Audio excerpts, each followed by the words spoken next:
kapaglaom, maayong buntag kaninyong tanan. Ang atong hilisgutan karong Agosto 25, giuluhan og bistihi ang hubo. Ang atong teksto makita sa Mateo 25:35-36. Hubo ako o inyo akong gibistihan. Kapaglaom, si Kristo nag-ingon, ako kadto ang gigutom o giuhaw. Ako kadto ang estranghero. Ako kadto ang nagmasakit. Ako kadto ang didto sa prisuhan. Samtang imong gipuno ang imong sudlanan og sanina sa malahalon nga mga bisti, samtang ako nagkulang. Samtang imong gituman ang imong mga handom og kalipay, ako nag-antos surod sa prisuhan. Sa dihang imong gitunol ang gamay nga tinapay ngadto sa gigutom nga kabos, sa dihang imong gihatag katong nipis nga mga bisti aron mapanalipdan sila gikan sa ilabihan nga katugnaw, imo ba nga hinahimdom-duman nga ikaw naghatag ngadto sa Ginoo sa himaya? Sa tibuok nga mga adlaw sa imong kinabuhi, ako anaa duol kanimo, pinaagi niining nag-antos nga mga tawo.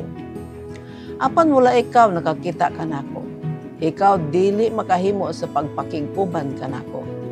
Sa nagaangkon nga Kristohanong kalibutan, adunay igo nga kadaghan sa gipasundayag nga paghinubra, alang sa mga malahalong bato ug mga dayan-dayan, aron sa paghitso sa panginahanglan sa tanang mga gigutom, ug aron sa pagbisti sa mga hubo diha sa atong mga lungsod ug mga syudad.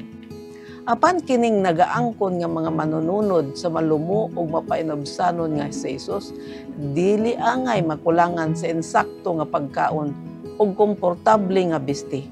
Unsa ang ikasulti niining mga miyembro sa iglesia sa dihang sukmatan sila sa panahon sa adlaw sa Dios niining takos nga kabos sa nagantos sa mga balo ug mga ilo?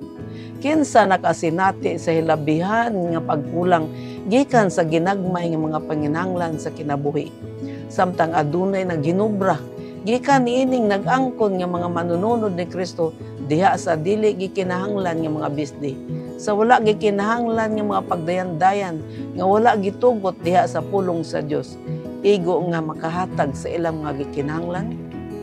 Kapaglaom, diha sa ika-58 nga kapitulo sa Isaias, ang buluhaton nga angay pagabuhaton sa katawan sa Dios diha sa lakang ni Kristo klaro nga gipadayag. Angay nila nga balion ang matag yugo.